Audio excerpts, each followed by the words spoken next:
Senhor. Pega a tua Bíblia, abre comigo o Evangelho de Jesus, segundo escreveu o meu xará, o nome mais bonito da Bíblia, Lucas. Evangelho de Lucas, capítulo de número 16. Obrigado, meu querido. Quero externar minha gratidão pelo convite do presbítero Wagner, que Deus o abençoe. Louvo a Deus pela vida do meu pastor Irineu, e aos demais companheiros. Que a mão do Senhor seja sempre sobre a vida de vocês, pela vida do nosso pastor Paulo, de toda a diretoria. Que Deus venha nos abençoar em nome de Jesus Cristo. Bem, amados, você que encontrou Lucas, capítulo de número 16, verso de número 19.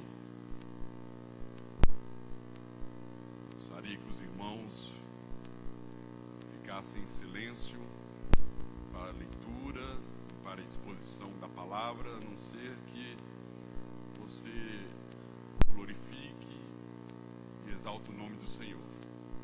O único que pode, além de mim aqui, conversar, só a irmã de Libras.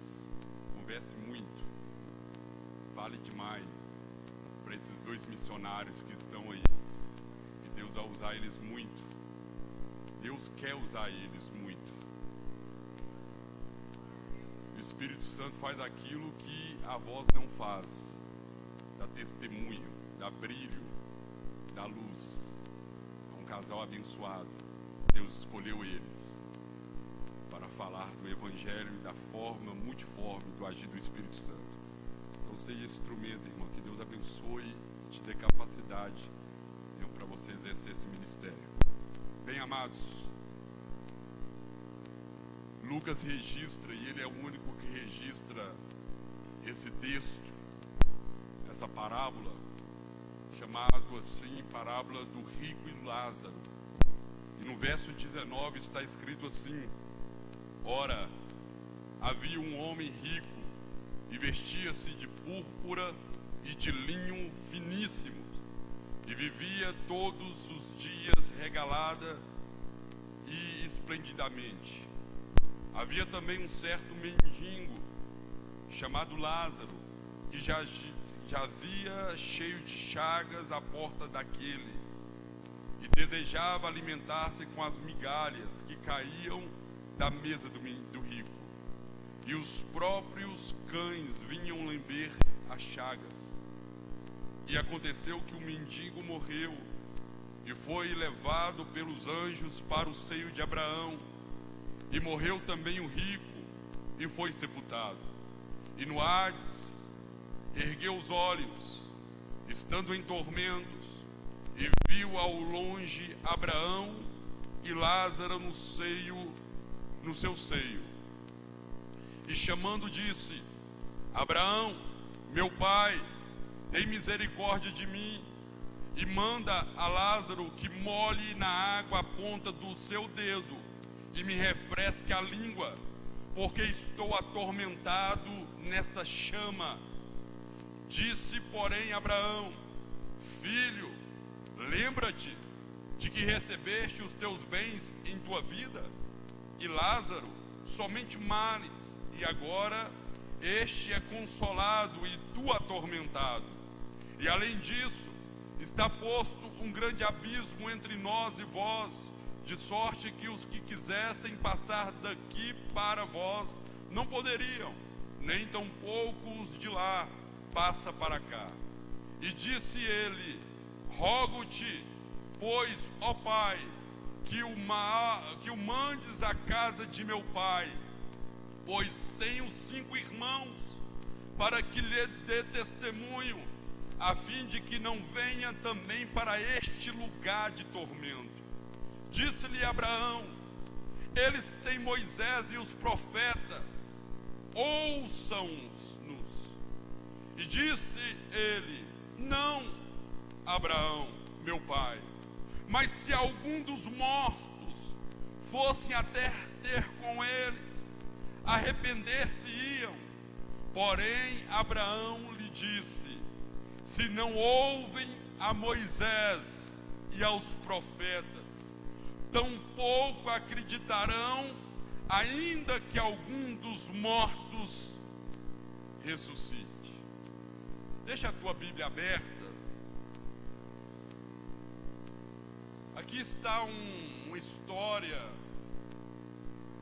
Alguns teólogos dizem que é uma história verídica.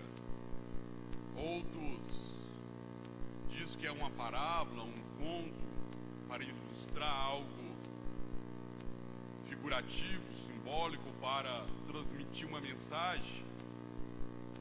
O fato é que no tempo de Jesus, essa história, ou este conto, que seja, era muito conhecido das pessoas.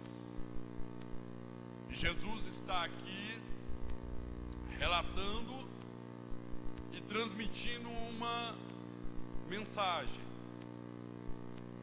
Nós, nessa noite, estamos em um culto para uma reflexão, propósito de uma reflexão missionária, evangelística.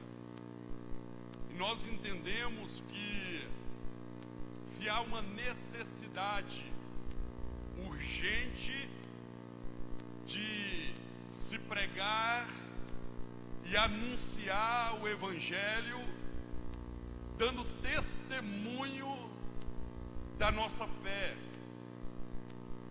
E quando eu falo anunciar o Evangelho, dando testemunho da nossa fé, eu falo de um Evangelho prático.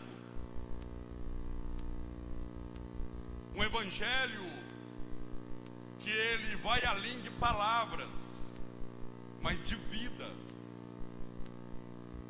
Porque esse é um chamamento do ir e anunciar. Mais do que falar, é viver aquilo que se professa. Um certo irmão, ele diz em um de seus livros que devemos pregar o Evangelho a toda hora, a todo momento, em qualquer ocasião, e se necessário for, use palavras. Então, o entendimento que nós temos em esperança, em fé, é que Cristo, o nosso Salvador, Ele está prestes a voltar a essa terra, a buscar a sua igreja e a iniciar uma nova dispensação. E se temos o entendimento que estamos à última hora e somos o trabalhador na vinha de Cristo da última hora, entendemos que essa urgência se faz necessário nessa hora de nos incomodar, de nos perturbar, quando olhamos e vimos a situação e a calamidade da nossa geração, do nosso tempo. Há uma responsabilidade sobre nós, sobre a igreja de Cristo.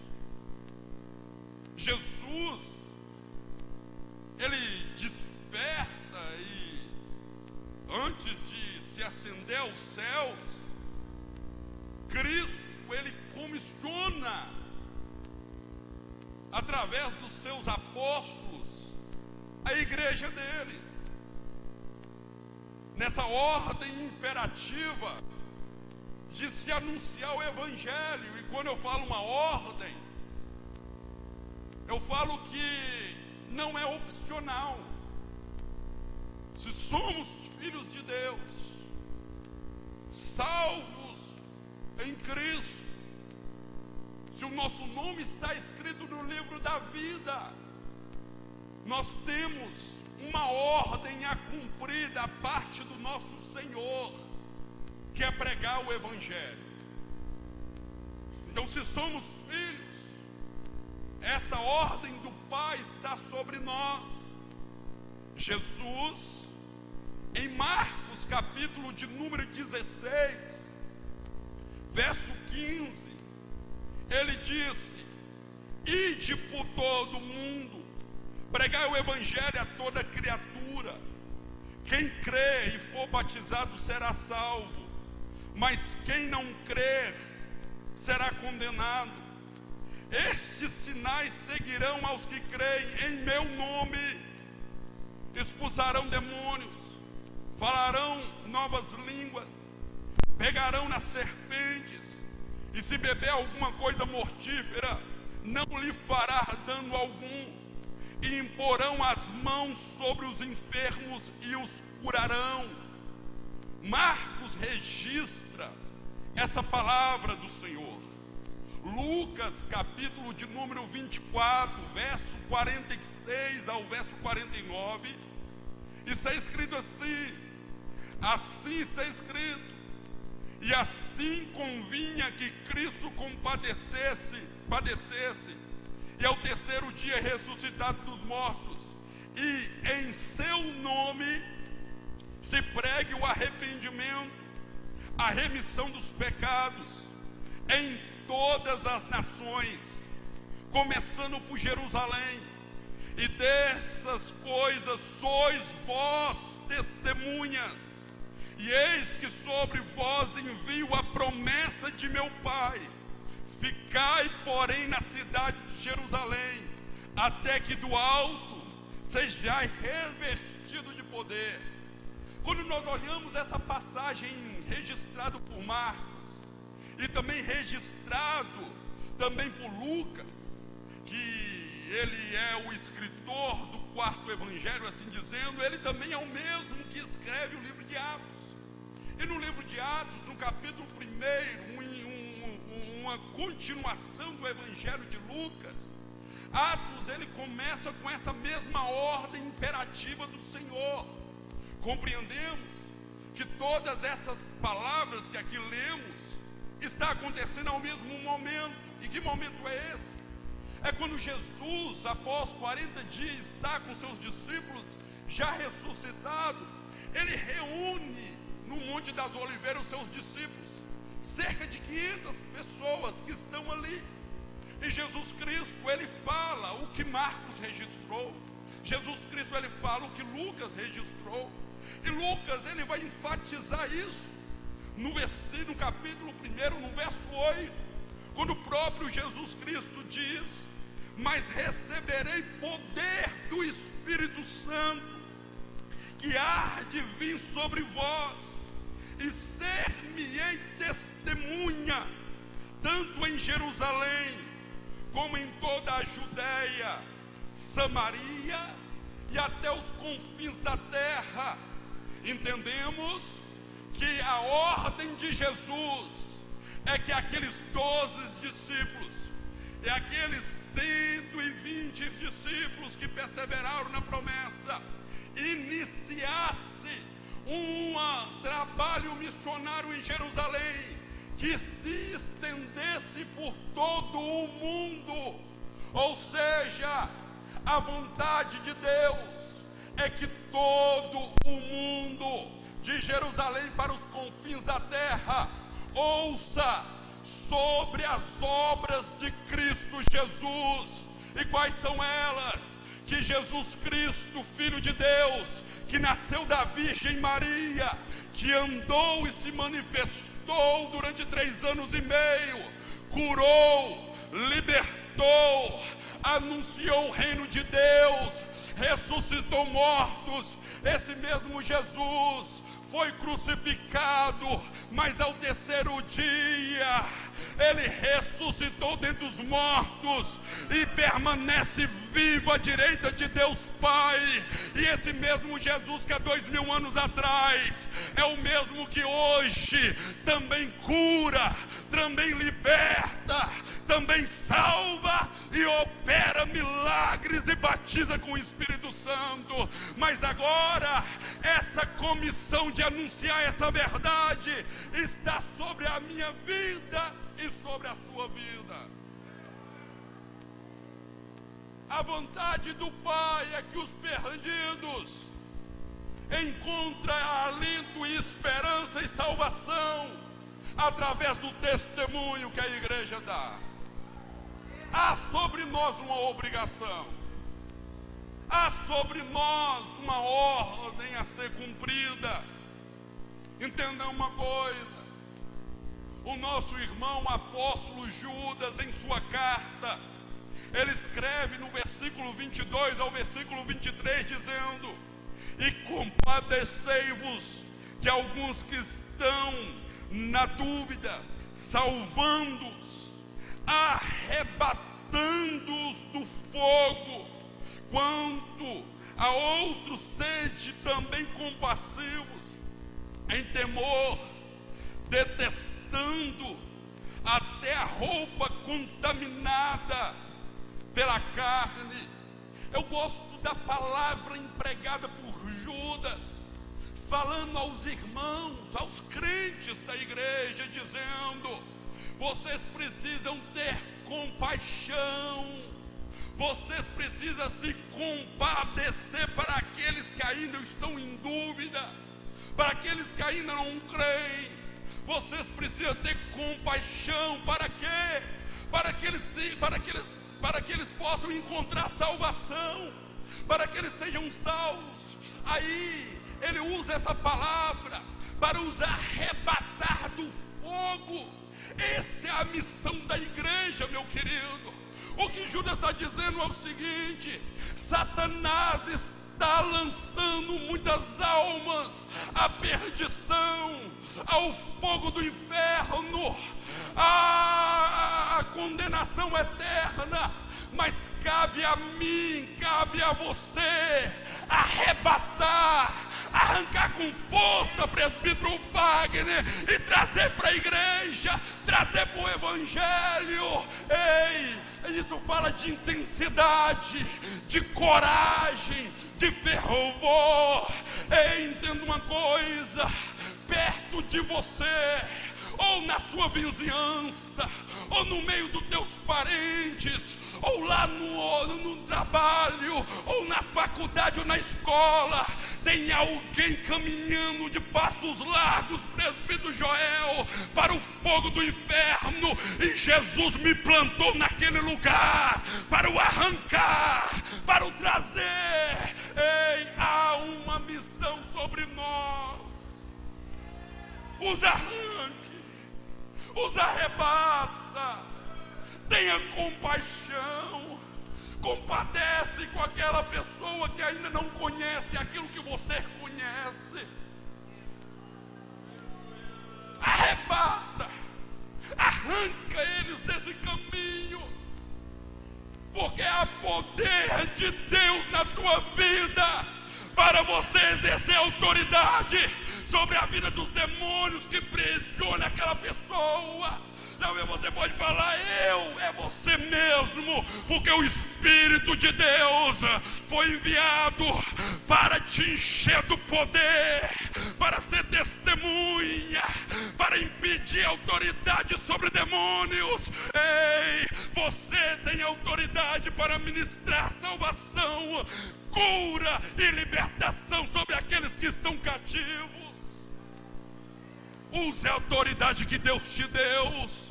Ei, adolescentes, usa a autoridade que Deus te deu na tua escola. Ei, jovens, usa a autoridade do poder do Espírito Santo que está sobre a tua vida.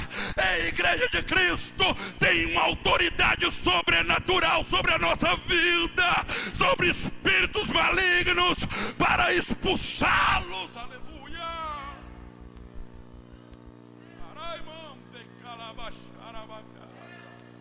Ser-me-ei testemunhas.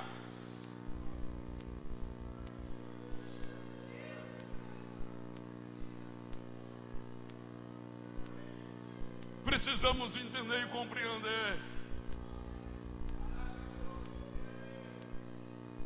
Olhe para mim aqui.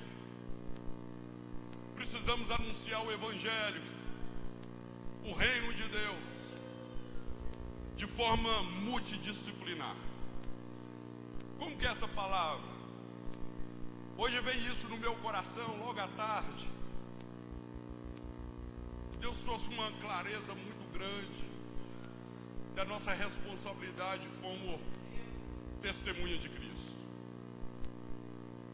A palavra multidisciplinar, ela é usada muito, empregada muito dentro dos conselhos educacionais e dentro da medicina. Na medicina, ela é empregado diante de uma predisposição de trazer um resultado no tratamento de alguém. Essa palavra multidisciplinar é um conjunto de especialistas em diversas áreas, trabalhando em equipe, em buscar um objetivo comum para o paciente. Geralmente, na medicina, os especialistas na área de fisioterapia, fonoaudiologia, médicos, enfermeiros, nutricionistas, eles trabalham unidos juntos, em conjunto, para a recuperação de um paciente. Por exemplo, o Vitinho, meu filho, síndrome de Down.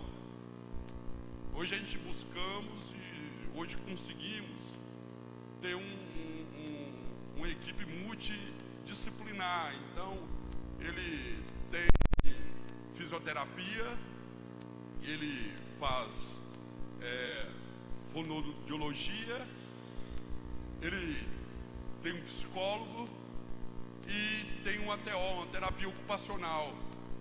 E juntos eles trabalham por um bem comum, para desenvolver nele as necessidades, potencializar ele dentro da patologia, daquilo que ele precisa. Então é uma equipe que trabalha com um bem comum. Assim nós devemos ser como filho de Deus. E quando eu falo dessa esfera multidisciplinar, tanto individual como coletivo, eu quero tratar a questão individual, porque individualmente o Senhor, Ele te impulsiona a pregar, ensinar, cuidar, contribuir financeiramente, orar, testemunhar a fé na prática diante de um trabalho missionário. E individualmente você consegue exercer isso. Fazemos isso no coletivo, pastor Flávio. Mas individualmente eu tenho que ter esse compromisso de pregar, de cuidar de alguém, de ensinar alguém, de contribuir financeiramente. E também eu preciso orar por essa pessoa e testemunhar a minha vida, a minha prática de fé com essa pessoa, tanto individualmente quanto coletivamente. Isso tem que ser inserido na minha vida. Esse completar para quê? Para um bem comum. E qual é o bem comum? Que as pessoas conheçam Cristo, para o bem do Evangelho, para o propósito do reino. Então, para promover o reino de Deus, eu preciso de multiforma, multidisciplinar, exercer essa atividade diária, constante na minha vida, como pregador, ensinador, cuidador, comprometer as minhas finanças com o crescimento do reino. Isso não posso ser à parte. Eu não posso me dar o luxo de fazer um e não fazer o outro. Eu não posso me dar o luxo de dizer, não, eu sou pregador itinerante, e pelo fato de ser pregador itinerante, eu não tenho tempo para cuidar de ninguém, eu não tenho tempo de ofertar na igreja, porque eu preciso ser ofertado, então por isso eu não oferto. Oh, meu querido, não existe isso no reino. Não tem esse luxo no reino, porque porque isso é algo individual, empregado por Cristo na minha vida. O Espírito de Deus trabalha de multiforma na minha vida, para o crescimento do reino, para a expansão do reino, e para que Jesus apareça na vida das pessoas. É uma responsabilidade. Então, entendendo esse comprometimento, e entendendo que a nossa vida, o nosso dia a dia, temos que ter uma responsabilidade de anunciar ao Pai. Entendemos uma coisa: se somos estudantes, se somos vendedores, empreendedores, ou o que seja, entenda uma coisa: você é enfermeiro, você está como enfermeiro, porque você é filho de Deus. E como enfermeiro, estando como enfermeiro, você tem uma missão de anunciar ao Pai. Eu estou como estudante, mas eu sou o filho de Deus que precisa refletir o Pai aonde eu esteja. Um certo irmão diz assim: aonde há uma alma, ali é um campo missionário. Aonde há um perdido, ali é um campo missionário. E o Pai está esperando de mim e de você a testemunhar o Filho de Deus àqueles que estão ao meu redor. É a nossa missão. E quando nós olhamos e vemos essa situação, porque nós estamos vivendo um tempo onde os princípios do reino estão sendo comprometidos. E é onde que entra aqui, eu quero aqui trazer alguns ensinamentos para a nossa vida a respeito dessa parábola. E aqui entenda uma coisa: se eu fosse dar uma mensagem, ou um título a essa mensagem, e alguns pontos que nós vamos refletir sobre a nossa vida, eu ia dizer o seguinte: as mensagens que o inferno transmite para a igreja. Porque é isso que essa parábola está falando. Aqui está falando de uma mensagem que precisamos se atentar para ela, porque por trás dessa história, que nos traz uma exortação a respeito da mensagem e os princípios do reino, em meio a uma geração, que é a nossa geração, que em boa parte da igreja está acomodada acerca da missão que cada um de nós tem perante o Pai. E é essa exortação que essa parábola nos traz. Primeiro precisamos entender o propósito dela, quando Jesus conta essa parábola. E o primeiro propósito dessa parábola, que nós entendemos no versículo de número 19, no versículo de número 20, no versículo de 21 e no versículo de número 25 dessa parábola que acabamos de ler, está falando sobre o propósito dela. E o propósito que Jesus quer transmitir é: a nossa maneira de se comportar nessa vida determina o nosso destino na eternidade. O estilo de vida que nós vivemos aqui determina a eternidade, se no céu ou no inferno. Jesus está falando das duas únicas possibilidades após a morte: céu ou inferno. E o que determina isso são as escolhas que fazemos hoje, agora, na nossa vida. Esse é o propósito. de Jesus expressar essa parábola. E aqui nós vamos extrair 4 mensagens que essa parábola, que esse diálogo entre Abraão e aquele que está no inferno traz para a nossa vida. Aquilo que é conversado, aquilo que é falado daquele rico que está no inferno, traz uma mensagem para nós hoje aqui na igreja. E são verdades que lá no inferno ele reconheceu, e que eu preciso reconhecer hoje, antes que seja tarde demais. Primeira coisa, primeira verdade, a primeira verdade que aprendemos aqui é que o próximo é importante na minha vida. Aqueles que estão ao meu redor são importantes para a minha vida, na minha vida. No versículo de número 23 e 24, ele escreve o seguinte, dizendo: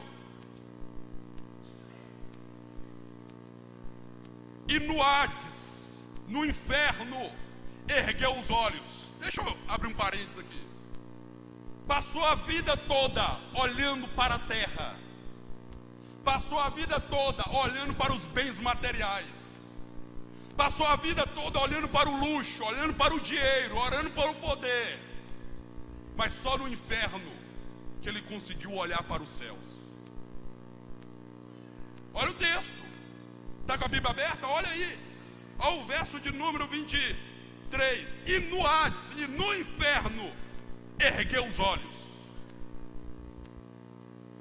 Passou a vida toda olhando para o material, olhando verticalmente, horizontalmente.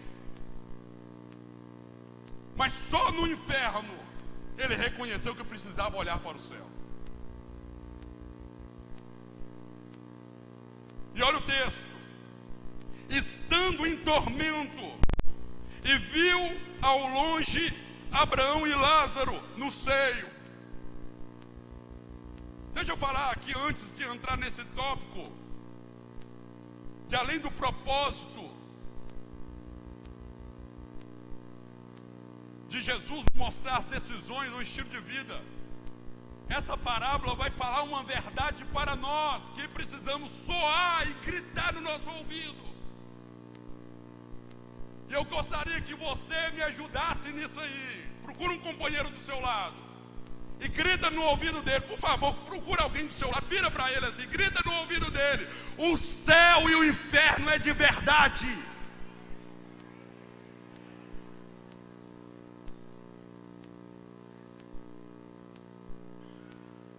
Existe.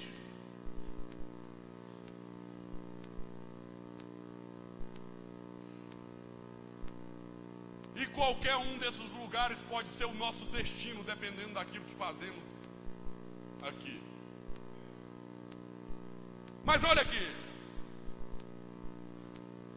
verso 23. Estando ele em tormentos, ele viu Abraão e Lázaro no seio, e clamando. Talvez nunca orou na vida, lá ele clamou. E clamando, disse: Abraão, meu pai, tem misericórdia de mim e manda Lázaro. Quem era Lázaro? Mendigo na porta dele. A Bíblia nos fala que Lázaro tinha desejo de comer a migalha, ou seja, ele não comia a migalha, ele tinha só o desejo. Que nem comida esse cara dava para o mendigo na porta dele. Agora ele está lá dizendo: manda Lázaro, manda Lázaro trazer ou molhar na ponta do dedo água para refrescar minha língua, porque estou em tormento, na chama, no fogo. Ou seja, eu reconheço que Lázaro é importante para mim. passou a vida toda, e Lázaro era um insignificante na porta dele. Entrava e saía, meus irmãos, sem importar com Lázaro, como se fosse um qualquer um. Mas agora, lá no inferno, ele reconhece que Lázaro é importante para a vida dele. Entenda uma coisa: dê valor às pessoas que estão do teu lado, mesmo que você não precise dela hoje. Amanhã vai ser aquela mesma pessoa que vai te erguer na hora da sua necessidade. Dê valor às pessoas. Ah, mas elas não professam a mesma fé que eu. Dê valor a elas. Mas elas não frequentam a minha igreja. Dê valor a elas. Mas elas zombam do meu evangelho, da minha fé. Dê valor a elas. Isso é o mandamento da parte do Senhor. Amai ao próximo como a ti mesmo, gente. O inferno está nos mostrando e nos dizendo: aquela pessoa que você se julga não ser importante, reconsidere isso, porque a qualquer momento Deus pode usar ela para abençoar a tua vida.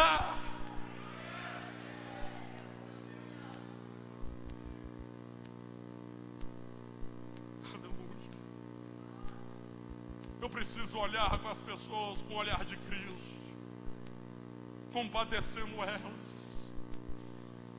Amai ao próximo como a si mesmo. Olha para você ver Jesus. A Bíblia nos fala que ele está subindo para Jerusalém, é festa. E quando ele entra em Jerusalém, ou antes de entrar em Jerusalém, ele vai para um local chamado Tanque de Betesda. E quando ele chega naquele Tanque de Betesda, que significa casa de misericórdia, que significa lugar de misericórdia divina, a Bíblia nos fala que lá tinha 5 alpendres. É uma tipologia, uma simbologia de igreja. Lá tinha tudo que uma igreja tem, pastor Flávio. A placa da igreja, casa de misericórdia, lugar de misericórdia, era a placa da igreja. Tinha 5 alpendres, tinha 5 galerias, cheio de pessoas necessitadas, cheio de pessoas precisando de um milagre, precisando de uma cura. Lá tinha anjo, sobrenatural, mistério. Lá tinha fé, as pessoas criam que cair na água seria curado. Lá tinha cura, lá tinha manifestação divina, tudo que uma igreja tem. Mas nessa casa de misericórdia, só não tinha aquilo que estava escrito na placa: misericórdia.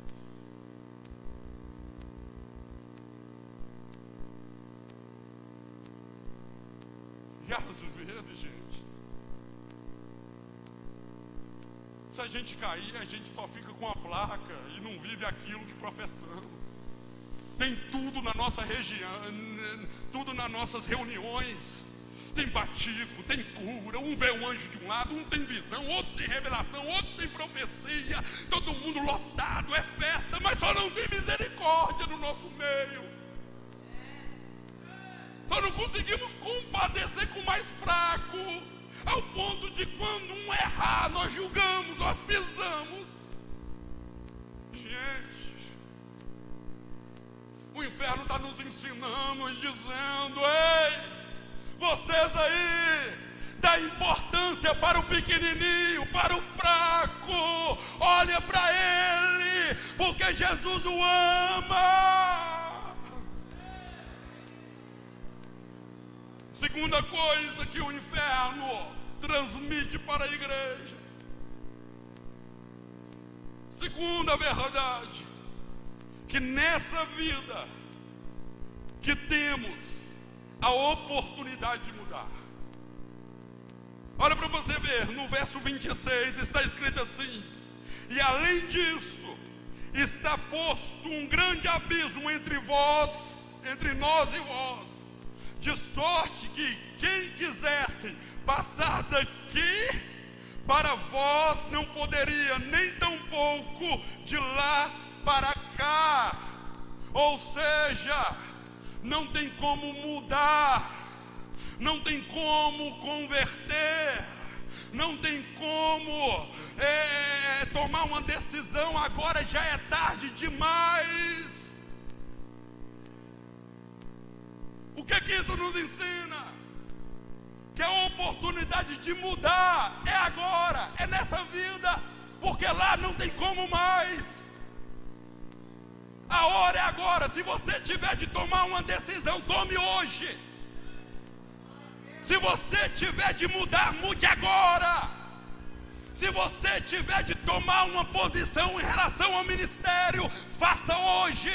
Se você tiver de mudar a sua postura em relação às promessas de Deus, agora que você faça isso. Se você tem que tomar uma decisão em relação ao chamado de Deus na tua vida, não espere filho casar, não espere as condições financeiras melhorar, não espere você estar melhor de saúde. Faça agora aquilo que Deus chamou para você fazer, porque pode ser tarde demais.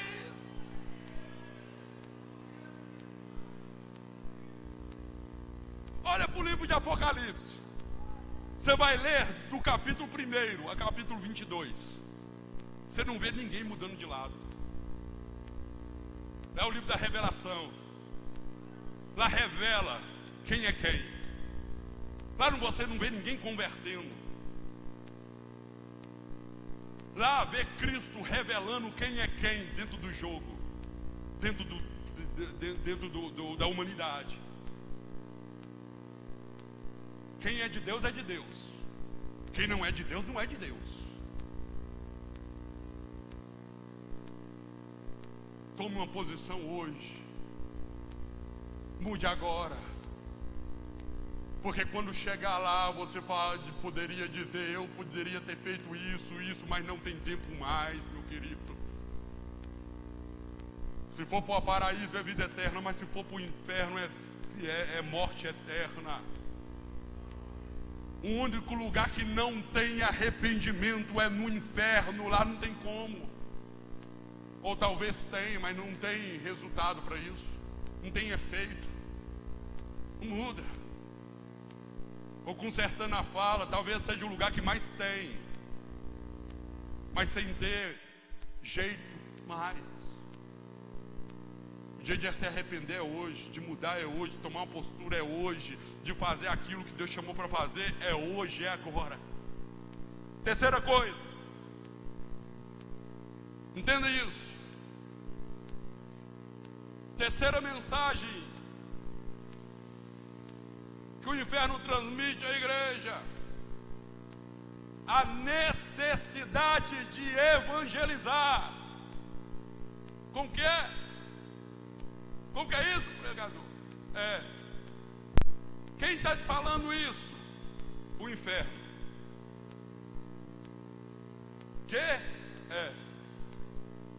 O inferno está mandando uma mensagem para a igreja: evangelize. Prega o evangelho. Aonde está isso? Confere, verso 27, verso 28. Verso 27 e 28. E disse-lhe: rogo-te, pois, ó Pai, que mandes, que envie alguém na casa de meu pai. Agora ele preocupa com a família. Agora ele preocupa com a casa dele. Agora ele preocupa com os seus familiares. Eu rogo que envie alguém na casa do meu pai. Aí o verso 28. Pois tenho 5 irmãos, para que lhe dê testemunho, a fim de que não venha também para este lugar de tormento. Ele está dizendo: isso aqui é real, isso aqui é verdade. Eu estou queimando, eu estou desesperado, eu estou atormentado. Por favor, envie alguém para dar testemunho que este lugar é verdadeiro. vontade de mudar, eu não tenho mais, mas pregue para eles. Ei! Não omita a verdade do Evangelho àqueles que estão perecendo, porque quando eles estiverem lá não tem mais oportunidade. Então fale do céu, mas fale do inferno. Ah, mas eles vão ficar ofendidos. É melhor que eles fiquem e batam a porta na tua cara, do que eles se despertem para isso no inferno e não tem mais oportunidade. Conscientização de evangelizar os perdidos, meu querido. Ei, entenda uma coisa. Olhe para mim aqui, eu vou falar uma coisa séria. Se Deus colocou alguém do teu lado para que você fale para ele a verdade, e você omite isso, Deus vai te cobrar isso em algum momento. Não se omita. Não se omita. Arrebata alguém do fogo, meu filho. Arrebata, arranca alguém do fogo, minha filha. Conscientização. Olha para mim aqui. Evangelizar o mundo, isso é a vontade do Pai. Missão nossa, vontade do Pai, missão nossa. Apocalipse capítulo de número 5, verso 9, está escrito: digno és de tomar o livro e dar-lhes a abrir os selos, porque foste morto, e com teu sangue compraste para Deus homem de toda tribo, língua, povo e nação. Ei, temos uma missão de anunciar o reino de Deus às nações. Eles precisam ouvir a verdade que um dia mudou a minha vida. E a responsabilidade é nossa, meu querido. Pai Abraão envia, eu tenho 5 irmãos. Olha como que isso é tão simbólico para a nossa vida. Porque a vontade de Deus é alcançar o mundo. A vontade de Deus é que todos sejam alcançados. Quando ele fala tem 5 irmãos, ele diz a necessidade de evangelizar a família. Mas aqui ele está apontando para um todo. 5 irmãos simboliza 5 continentes a ser evangelizado: América, Europa, Ásia, África, Oceania. Ei, eu estou no inferno, mas tem pessoas perdidas na África, na Ásia, na Oceania. Tem pessoas perdidas na Europa, tem pessoas perdidas na América. Pede, Pai Abraão, envia alguém para falar para eles, para dizer para eles que ainda eles têm oportunidade, que Jesus Cristo ainda está com a porta aberta da graça. Anuncia.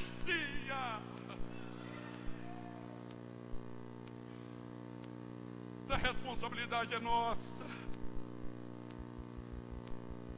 Quarta verdade e última. Vamos relembrar aqui. Primeira verdade que o Evangelho, que o inferno transmite a nós: a necessidade de olhar para o próximo, andar ao próximo, dar valor ao próximo. Segundo, de tomar uma decisão hoje, agora, porque essa é a oportunidade, porque amanhã pode ser tarde demais. Terceiro, de evangelizar a tempo e a fora de tempo, a todo lugar, a todas as pessoas, porque Deus tem vontade de salvar todos o mundo. E cabe nós essa obrigação. E quarta e última, a mensagem que o inferno transmite à igreja é essa: a palavra de Deus é suficiente. Pai Abraão envia alguém. Verso 29. Disse-lhe Abraão: eles têm Moisés e os profetas, os ouçam. ele disse: não, Abraão meu pai, mas se alguém dos mortos fosse ter com eles, arrepender-se-iam. Porém Abraão disse: se não houve a Moisés e aos profetas, tampouco acreditarão ainda que algum dos mortos ressuscitou.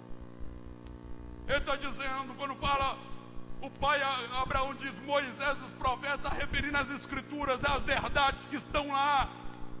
Se eles não creem na palavra de Deus, eles não vão crer em mais nada. Pai Abraão está dizendo, a palavra de Deus é suficiente para dar testemunho de Jesus. A palavra de Deus é suficiente para curar. A palavra de Deus é suficiente para salvar uma alma. A palavra de Deus é suficiente para libertar. A palavra de Deus é suficiente. Então preguemos a palavra do Senhor. Está tempo e fora de tempo, Deus nos chamou para ser mensageiro da sua palavra.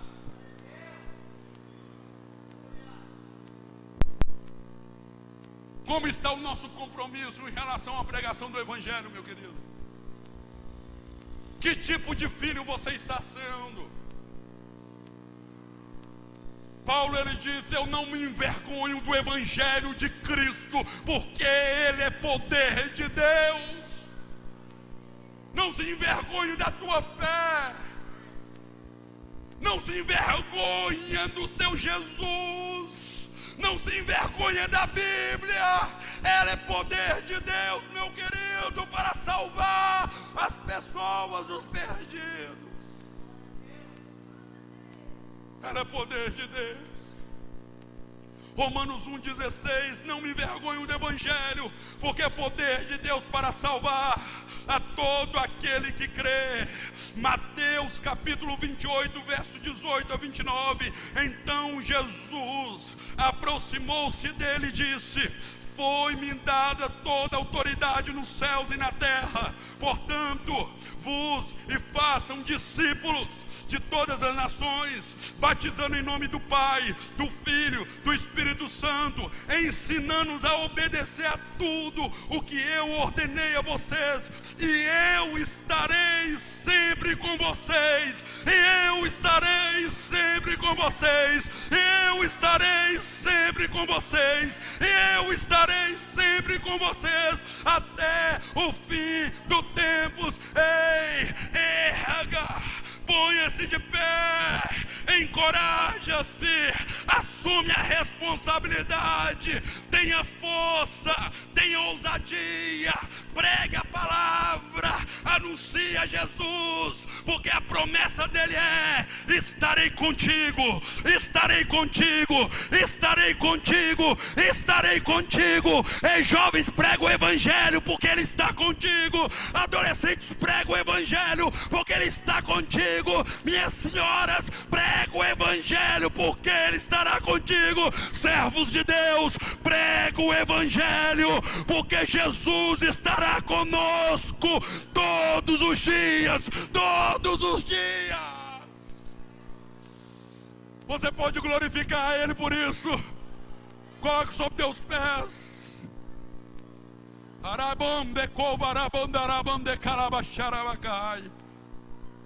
O tempo é hoje.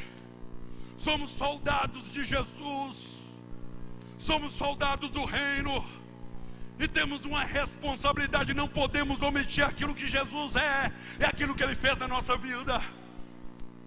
O mundo está perdido, as almas estão indo para o inferno, famílias sendo acabadas por ataques de Satanás. Jovens e adolescentes, ei, vocês estão aqui, glória a Deus por isso. Mas tem pessoas da sua mesma idade, tem pessoas da sua mesma idade que nessa hora está em pontos de droga, se drogando. Estão pessoas da sua mesma idade, de 10, 11, 12 anos, na beira de estrada se prostituindo. Jovens de 17, 18, 20 anos que não estuda, que não vai para uma faculdade, e não é porque quer, é porque o tráfico, porque a droga o escravizou. Mas nós temos poder da parte de Deus para anunciar o Evangelho, para pregar nas madrugadas, para ir atrás daqueles que estão mendigos, não levando só palavra, levando pão, levando cuidado, levando amor. Tem famílias sendo acabadas por ataques de Satanás, esperando uma visita sua, esperando uma oração sua. Aquela jovem, no final de tarde, numa sexta-feira, em vez de ir para casa, vai para ponto de prostituição, para bares e boate, e elas vão lá, sabe por quê?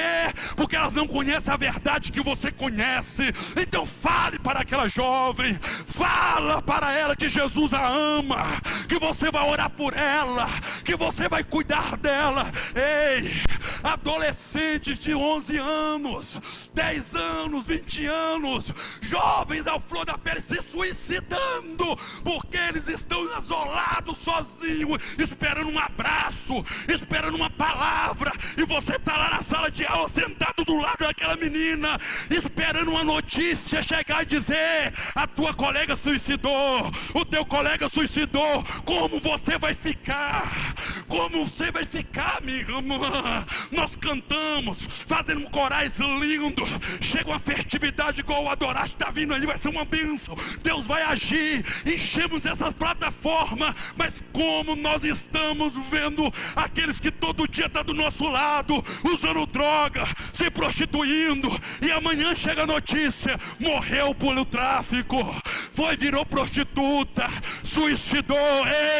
Tem uma responsabilidade sobre a igreja. Arrebatai do fogo, arrebatai do fogo, arrebatai do fogo. Temos que tomar uma posição, temos que assumir uma responsabilidade. Que tal começar pela tua casa? Não espere chegar no inferno para lembrar que você tem 5 irmãos. Não espere chegar no inferno para lembrar que você tem um pai, uma mãe, tio e primo. E chegar lá e enviar alguém. Jesus está dizendo: se agora. Esse alguém é você. Esse alguém é você. Esse alguém é você. É aquilo, pastor Aguinho, que você me disse lá, sobre o teu amigo, sobre o seu parente, quando você se despertou e Deus perturbou o teu coração, alguém dentro da sua casa se perdendo, e você tem autoridade de Deus para isso, para ajudar, para colocar na mão e dizer: tu não está sozinho, meu filho. Aí ele vai vir: mãe, eu não consigo largar, eu não consigo, eu não tenho força, mas eu tenho por ti, eu vou te ajudar. Deus confia em ti, Deus te ama, eu vou orar por você, eu vou jejuar pela tua vida. Amanhã ele está sentado do teu lado aqui, cantando com você. Chegou a hora de transtornar essa terra com a palavra de Deus, na autoridade do Espírito Santo. Pegue na mão desse irmão do teu lado, aleluia, aperte ele e fala: estamos juntos nessa missão. Aperta, estamos juntos nessa missão. Enquanto eu viver, eu vou ganhar o maior número de almas possível. É como Mude um dia orou dizendo: Pai, eu quero que o Senhor me dê almas. Ele chorou, ele derramou lágrimas, dizendo: Pai, eu quero alma. E ele disse: o Senhor não me dá alma, então me mata. Me mata, porque é melhor eu morrer do que viver nessa terra sem ganhar uma alma para ti. Esse clamor precisa estar no nosso coração. Pede Jesus nessa noite. Pede Jesus nessa noite. Tu tem coragem para isso? Tem, meu filho? Tem coragem para isso, minha filha? Ei, mulher, tem tudo coragem para isso? Tem coragem? Tem mesmo? Então ore e fala: papai, usa eu. Usa-me a mim, Senhor. Use-me a mim. Ei, o céu está dizendo e clamando: a quem enviarei? Quem pode ir por nós? Ei, o céu está dizendo nessa noite: a quem eu enviarei? A quem pode ir por nós? Tu tem coragem, minha filha? Então ore agora dizendo: papai, me usa na minha casa, Me use no meu trabalho, me use na minha escola, me use, Senhor, me use no grupo dos jovens, me use como pregador, me use através do louvor. Tu tem coragem, então ora. Ora, Pai, me use para ganhar aquela vizinha para Jesus, me use para ganhar minha família. Fala, tu tem coragem, então ora. Tu tem coragem, então ora. Ei, o papai está numa expectativa de ver você, meu filho, falando dele, anunciando ele. Ei, Rabondo Kovarabonde Calabacharabacai. Ei, fica em Jerusalém até do alto ser revestido de poder. Tu não está sozinho, o Espírito Santo está contigo. Ah, eu não sei falar, melhor ainda, é bom que ele fala. Ah, eu não sei fazer, melhor ainda, é que ele faz. Ei, Espírito Santo, aqueles que desejam, aqueles que querem, os enche agora, os renova agora, pelo poder, pela virtude, os capacita para a obra missionária. Receba a autoridade do céu, receba estratégia do céu, receba dom do céu, receba agora, receba agora. Jesus vai te usar, vai te usar. Ei, pregue, pregue, pregue, pregue, pregue, pregue Jesus, pregue Jesus, pregue Jesus, pregue Jesus. Aleluia, aleluia. Aleluia, diga comigo, glória a Deus. Olha aqui, olhe para mim aqui. Uma das mensagens que o inferno mandou para nós é que lá não tem oportunidade. Alguém podia chegar diante daquele rico e dizer que quer aceitar Jesus. Ele podia em lágrimas, dizendo: eu quero, Jesus é tudo para mim, eu vou viver minha vida para Jesus. Ele poderia falar isso, mas não tinha jeito mais, não tinha como mais, porque lá não é lugar de mudança.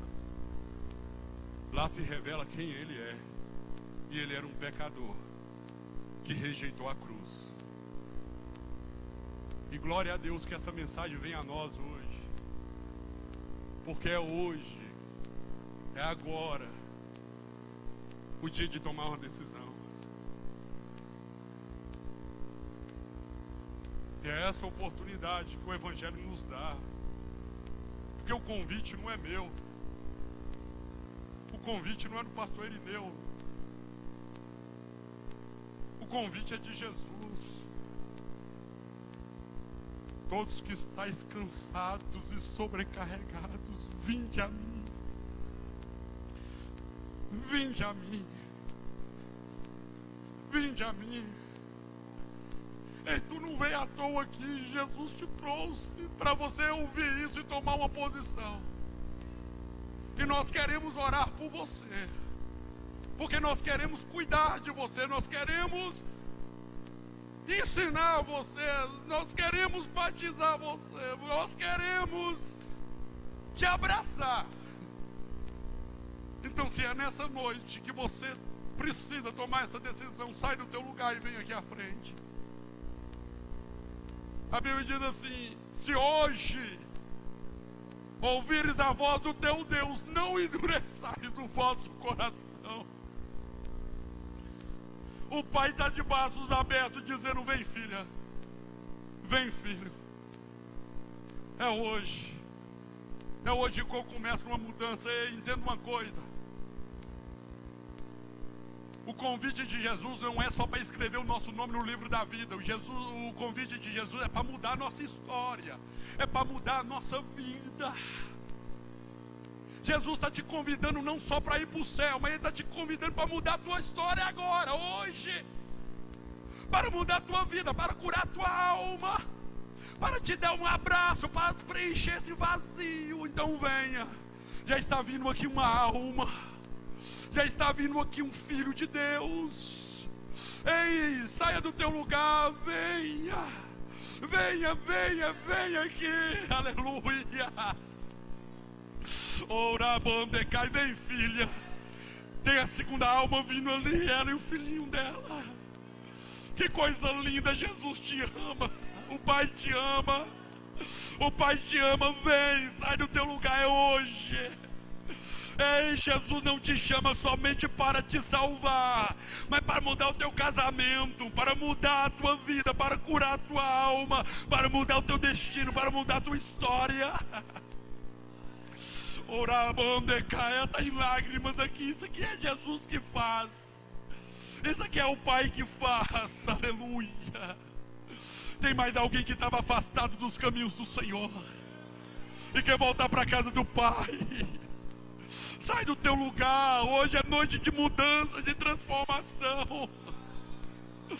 Oh, aleluia. Eu vou passar para o pastor Irineu. Ele vai estar orando por essas almas, por essas vidas. Aleluia. Louvado seja o nome do Senhor.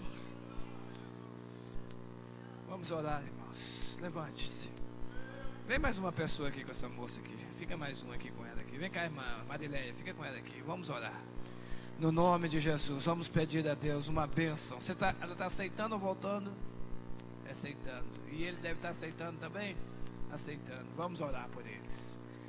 Diga comigo assim: Senhor Jesus, neste momento eu te recebo como Senhor e Salvador da minha alma.